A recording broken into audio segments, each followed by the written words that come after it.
ETV YouTube channels లో మీ వ్యాపార ప్రకటనల కోసం ఈ నంబర్కి కాల్ చేయండి.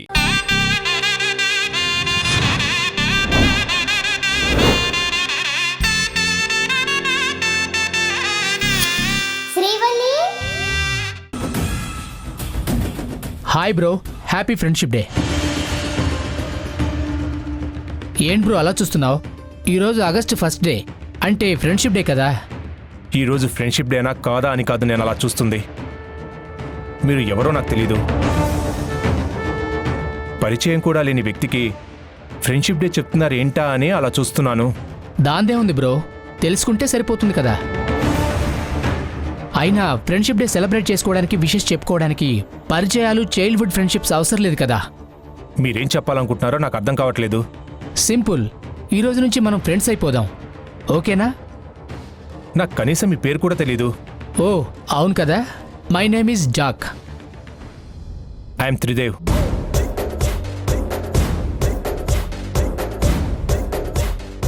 Happy friendship day.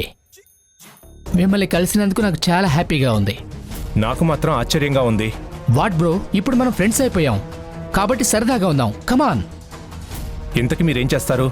ఇప్పుడు రెస్టారెంట్లో లంచ్ చేస్తాను. జస్ట్ జోక్ చేశాను. చెప్పండి, ఏం జాబ్ చేస్తారు? నేనేమి చేయను, ఖాళీగా ఉంటాను, లైఫ్ని ఎంజాయ్ చేస్తూ ఉంటాను. మీరేం చేస్తూ ఉంటారు? ప్రస్తుతానికి నేను ఏం చేయట్లేదు. సరే, నాకు టైం అయింది, నేను బయలుదేరుతాను. Bye, nice meeting you. నా గురించి అన్ని విషయాలు త్వరలోనే నీకు తెలుస్తాయి. అంత తొందరెందుకురా నీకు?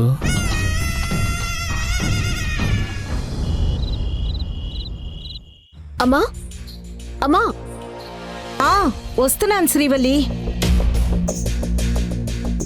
ఏం శ్రీవల్లి? అమ్మా, నేను నీకేం చెప్పాను? లడ్డు మామ కేశవన్నయ్యని చంపలేదు, ఈ హత్య వెనుక ఇంకెవరూ ఉన్నారని చెప్పాను కదా. అవును చెప్పావు. చివరికి ఇప్పుడు నేను చెప్పింది నిజమేందమ్మా? ఏం శ్రీవల్లి నువ్వనేది? అవునమ్మా, లడ్డు మామ హత్య చేయలేదు అని నిరూపించే ఎవిడెన్స్ ఒకటి దొరికింది.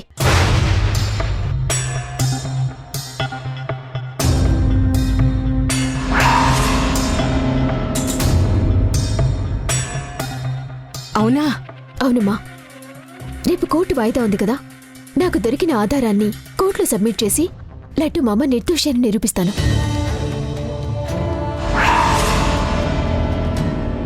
నాన్నగారికి కూడా రేపు తెలుస్తుంది లడ్డు మామ హంతకుడు కాదని. అవును, ఇంతకీ అసలు నేరస్తుడు ఎవరో తెలిసిందా? లేదమ్మా, కానీ నా దగ్గరున్న ఎవిడెన్స్తో హత్య ఎవరు చేశారు అనేది పోలీసులు ఇన్వెస్టిగేషన్ చేసి తెలుస్తారు. ఎన్ని రోజులు హత్య చేసిన వాడికి సంబంధించి ఎటువంటి క్లూ దొరక్కపోయేసరికి వాడు తప్పించుకున్నాడు. కానీ ఇక తప్పించుకోలేడు. త్వరలోనే హంతకుణ్ణి పోలీసులు పట్టుకుంటారు. అవసరమైతే నేను కమిషనర్ గారితో మాట్లాడి అతన్ని పట్టుకోవటానికి ఒక స్పెషల్ ఆఫీసర్ని నియమించమని చెప్తాను. ఆ క్రిమినల్ ఎవరో తెలిసి వాణ్ణి అరెస్ట్ చేసిన తర్వాత మీ నాన్న లడ్డూనిక అపార్థం చేసుకోరమ్మా. నిన్ను చూసి కూడా ఎంతో గర్వపడతారు. అవునమ్మా, రేపటితో మన ఫ్యామిలీలో ఉన్న సమస్యలన్నీ తొలగిపోతాయి. ఆర్తి వదిన కూడా మనల్ని అర్థం చేసుకుని ఇంటికి వచ్చేస్తుంది. అలా జరిగితే అందరం కలిసి సంతోషంగా ఉండొచ్చు. సరే, ఆకలిగా ఉంది, వంటైందా? 5 నిమిషాల్లో పూర్తవుతుంది. ఈ లోపు నువ్వు ఫ్రెష్ అయ్యిరా. రా.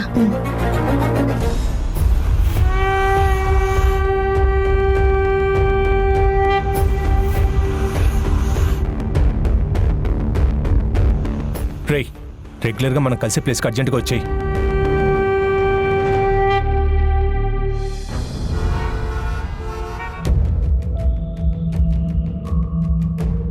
అర్జెంటుగా రమ్మని ఫోన్ చేశారు సార్, ఇంకా రాలేదేంటి? అయినా ఈ టైంలో ఎందుకు రమ్మని ఉంటారు? మళ్ళీ ఇంకో కొత్త పని ఏమన్నా అప్పచెప్దాం అనుకున్నారేమో. అయినా ఇప్పుడు మనం మందేసి తొంగునే టైం అయింది కదా. ఇప్పుడు మనం ఏ పని చేయమే.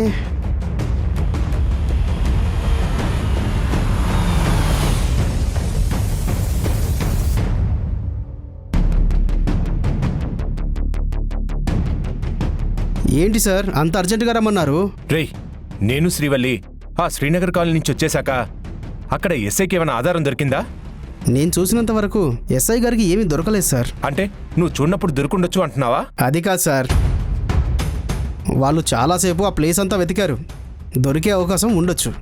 పోలీసులు ఆ ప్లేస్ని సెర్చ్ చేస్తున్నంతసేపు వాళ్ళని కూడా అబ్జర్వ్ చేయమని చెప్పాను కదా. చెప్పారు సార్, కానీ వాళ్ళు పోలీసులు కదా, నేను వాళ్ళని గమనించేది వాళ్ళకి తెలిసిపోతుందేమోనని భయం వేసింది. అందుకే చివరి వరకు వాళ్ళని గమనించలేదు. మీరు వెళ్ళిన కాసేపటి తర్వాత నేను కూడా వెళ్ళిపోయాను సార్. షిట్! ఇప్పుడు వాళ్ళకి ఏ ఆధారం దొరికిందో, అసలు దొరికిందో లేదో కూడా మనకెలా తెలుస్తుంది? వాళ్ళకి ఫోన్ చేసి అడగొచ్చు కదా సార్. ఆ మాత్రం తెలివి మాకు లేదా? నువ్వే చెప్పాలా, యూజ్లెస్ ఫెలో. ఆధారం దొరికిందని శ్రీవల్లి అంటుంది. అది ఏంటని నేను అడిగితే తనకి నా మీద డౌట్ వచ్చినా రావచ్చు. తనని అస్సలు అడగకూడదు. ఆ ఎవిడెన్స్తో లడ్డూ హత్య చేయలేదని ప్రూవ్ చేయొచ్చు అంటుంది శ్రీవల్లి. ఇప్పుడు ఎలాగా? నేను శ్రీవల్లి అక్కడ ఉన్నప్పుడు వాళ్ళకి ఏ ఎవిడెన్స్లు దొరకలేదు. అది మాత్రం నాకు ఖచ్చితంగా తెలుసు. నా లాకెట్ కూడా అక్కడ పడుంటే దాన్ని చూసి ఎవరికీ కనబడకుండా ఆ లాకెట్ నేనే తీసుకున్నాను. అక్కడ ఏ ఆధారం లేకుండా చేశాను. చెప్పిన పని సరిగ్గా చేయటం చేత కాదు, కానీ పేమెంట్ మాత్రం ముందే కావాలి సార్ అంటావు. ఇప్పుడు చూడు, నీ అజాగ్రత్త వల్ల ఎంత పని జరిగిందో. రేపు కోర్టులో శ్రీవల్లి ఏ ఎవిడెన్స్ సబ్మిట్ చేస్తుందో ఏంటో. అసలు ఏం దొరికిందో తెలియక టెన్షన్ వచ్చేస్తుంది.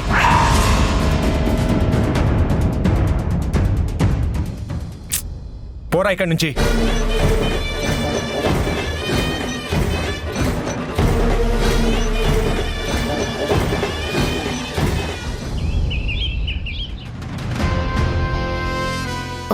ఎక్స్క్యూజ్ మీ, నేను లడ్డూని కలవాలి. ఇప్పుడు కలవడం కుదరదు మేడం.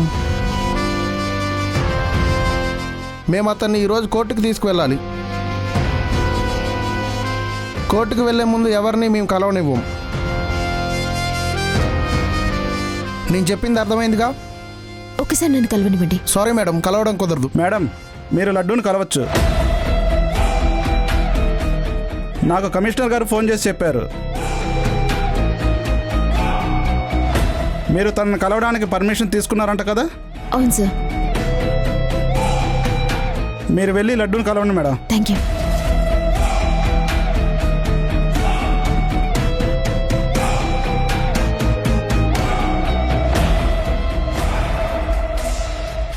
మామా, శ్రీవల్లి, ఏంటి శ్రీవల్లి ఈ టైంలో వచ్చినావు? 2 గంటల్లో కోర్టు హియరింగ్ ఉంది కదా, నేనే అక్కడికి వచ్చేస్తాను కదా. నీకు గుడ్ న్యూస్ చెప్దామని వచ్చాను మామా. గుడ్ న్యూసా? అవును మామా, ఈరోజు మనం కోర్టులో గెలవబోతున్నాం. అవునా? మనం గెలుస్తామా? ఖచ్చితంగా గెలుస్తాం మామా. అంటే నేను కేశవ్ బాబుని చంపలేదని, నేను నేరస్తుడిని కాదని ఈరోజు కోర్టులో అందరి ముందు రుజువు అవుతుందా? అవుతుంది మామా. అయితే బావ ఇక మీదట కోపంగా ఉండడన్నమాట. నన్ను నమ్ముతాడు. మనం ఎప్పటిలాగా అందరం కలిసి ఉంటాం, అంతే కదా? అవును మామా. ఈరోజు నేను కోర్టులో ప్రవేశపెట్టబోయే ఎవిడెన్స్ నిన్ను ఖచ్చితంగా బయటికి తీసుకొస్తుంది. చాలా థ్యాంక్స్ శ్రీవల్లి. నా మీద పడ్డ మచ్చని పోగొడతా ఉండవు. మన మధ్య ఈ థ్యాంక్స్ అవసరమా మామా? అందరూ నన్ను నేరస్తుడని చెప్పినా నువ్వు నన్ను నమ్మి నా కోసం ఇంత చేస్తా ఉండవు. నీకు థ్యాంక్స్ చెప్పకూడదా? నేను నీ మేనకోడలి మామా. నిన్ను కాపాడుకోవటం నా బాధ్యత. మామా, ఇంకొక విషయం. నువ్వు ఇంతవరకు కోర్టులో ఏదైనా చెప్పటం మర్చిపోయింటే మాత్రం గుర్తు చేసుకొని ఈ రోజే చెప్పేసి. జడ్జి గారి ముందు మనమేం దాయకూడదు. అది మనకి మంచిది. అలాగే శ్రీవల్లి. సరే మామా, నేను బయలుదేరుతాను. మనం మళ్ళీ కోర్టులో కలుద్దాం. అలాగేనమ్మా, వెళ్తాను. అలాగే.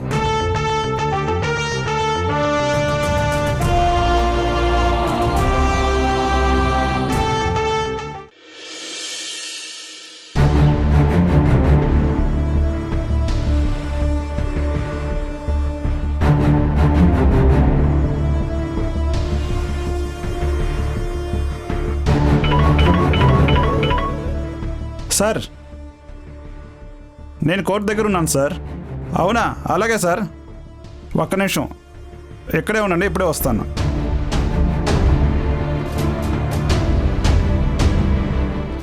దినేష్ బాబు బాగుండావా?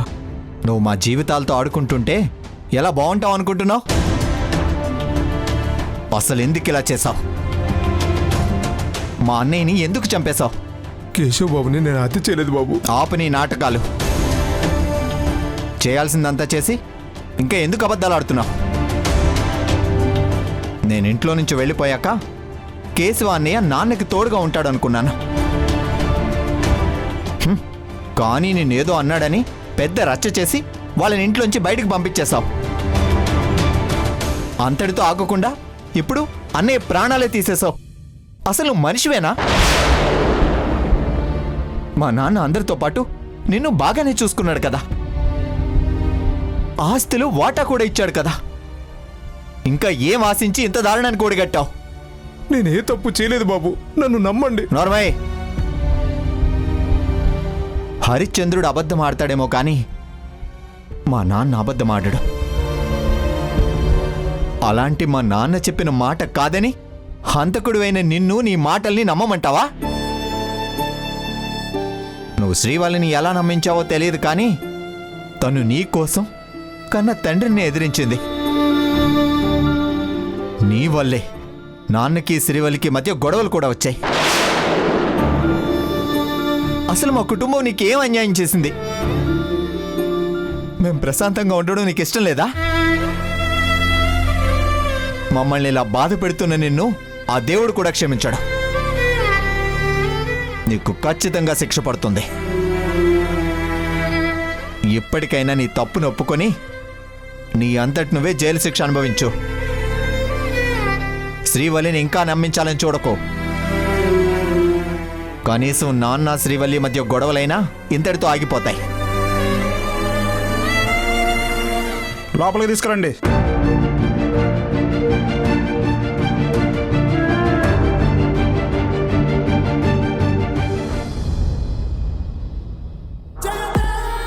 యువర్ ఆనర్,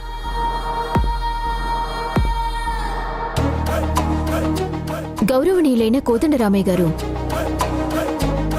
లడ్డూనే ఈ హత్య చేశాడు అని చెప్తున్నారు. కానీ తను చేయలేదు అని చెప్పటానికి మాకొక బలమైన ఆధారం దొరికింది.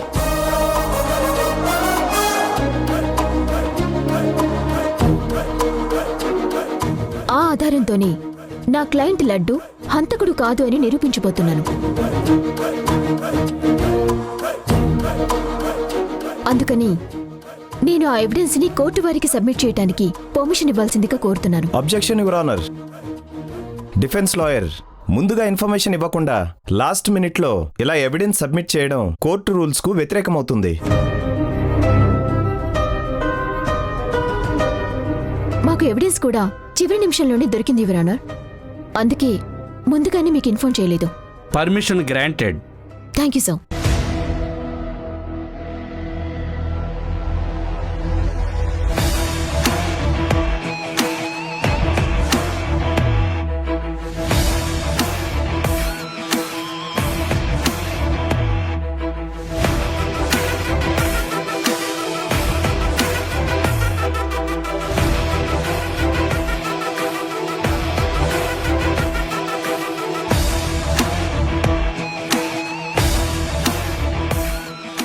యువర్ ఆనర్, ఇప్పుడు నేను మీకు సబ్మిట్ చేసిన ఆ కత్తితోనే కేశవుని పొడిచి చంపాడు హంతకుడు.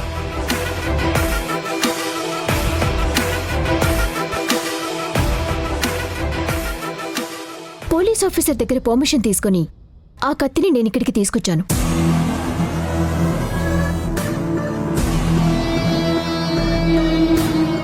దాని మీద నిందితుడు లడ్డూ వేలిముద్రలు మాత్రమే ఉన్నాయని మేము ఆల్రెడీ రిపోర్ట్ సబ్మిట్ చేశాం.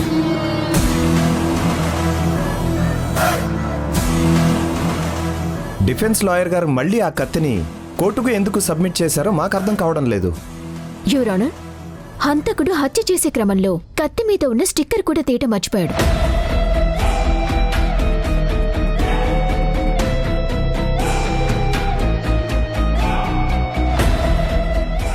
ఆ కత్తిని ఒక స్టోర్లో కొన్నాడు.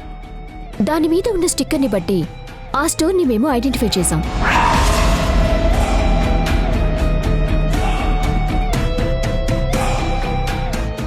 ఆ స్టోర్ ఓనర్ రంజిత్ గారిని విచారించడానికి అనుమతి ఇవ్వాల్సిందిగా కోరుతున్నాను. Permission granted. Thank you sir.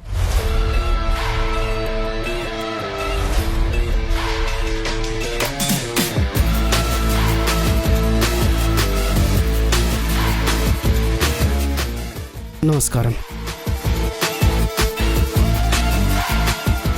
ఈ కత్తి మీద ఉన్న స్టిక్కర్ మీ షాప్కి సంబంధించిందే కదా?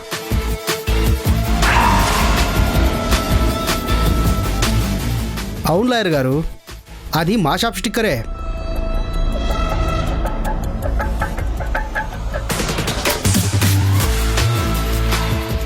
అంటే ఈ కత్తిని మీ షాప్లోనే కొన్నారన్నమాట? అవును. ఈ నెల 16వ తారీఖున మీ ఎదురుగా ఉన్న ఆ వ్యక్తి మీ షాప్లో ఈ కత్తిని వెనుకొన్నారా?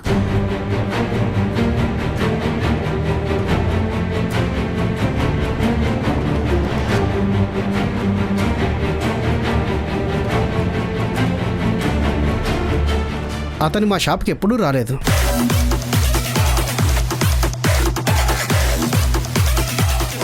మా దగ్గర ఎలాంటి కత్తి కొనలేదు. ఇక మీరు వెళ్ళొచ్చు.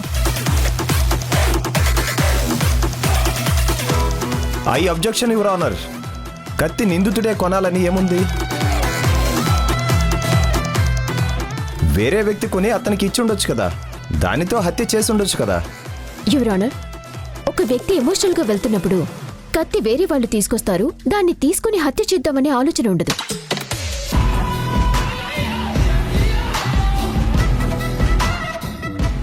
ఆవేశంలో హత్య చేయాలి అనుకున్నవాడు తన దగ్గర ఏ వెపన్ ఉంటే దాన్ని పట్టుకుని వెళ్తాడు.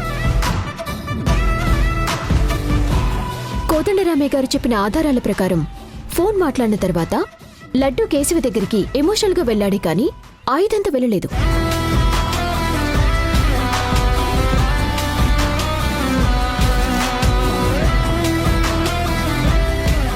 లడ్డు కత్తి చేతిలో పట్టుకుని కేశవ దగ్గరికి వెళ్లాడని కోదండరామయ్య గారు కూడా ఎక్కడ చెప్పలేదు.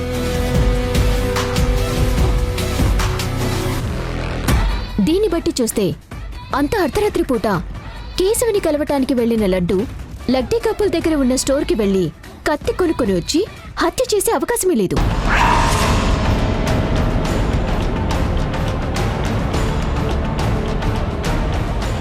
అంటే మరెవరో ఒక వ్యక్తి పథకం ప్రకారం కేశవుని మర్డర్ చేసి తెలివిగా అందులో లడ్డు నిరికించారు.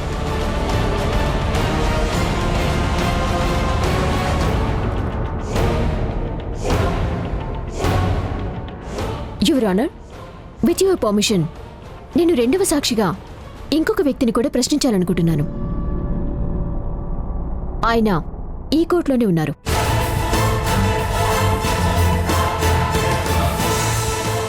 యువర్ ఆనర్, డిఫెన్స్ లాయర్ గారు కేసుని తప్పుదోవ పట్టించడానికి ప్రయత్నిస్తున్నారు. కేసుకి సంబంధం లేని వ్యక్తులను పిలిపించి విచారించడం కరెక్ట్ కాదు.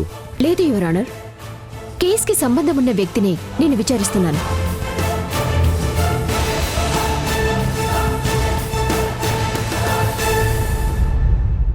ఈ కత్తికి సంబంధించిన ఇన్ఫర్మేషన్ కోసం కోదండరామయ్య గారి అల్లుడైన త్రిదేవ్ గారిని ప్రశ్నించాలని కోరుతున్నాను.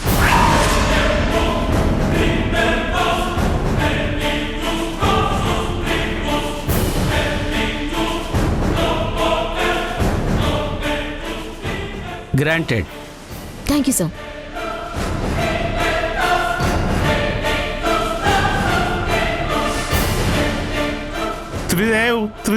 త్రిదేవ్. కేశవని నేనే హత్య చేశానని శ్రీవల్లి తెలుసుకుంది. నేను దొరికిపోయాను. కత్తిని నేనే వెళ్ళి కొన్నాను కదా, ఖచ్చితంగా దాని గురించి కూడా ఆధారం ఉండే ఉంటుంది. ఇక నా జీవితం జైలు పాలవడం ఖాయం.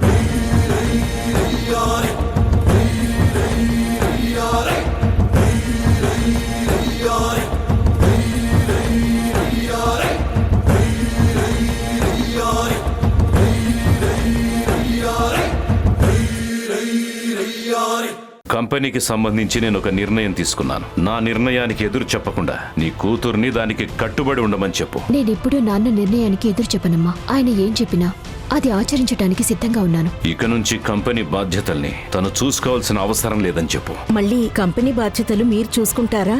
నా అల్లుడు త్రిదేవ్ చూసుకుంటాడు.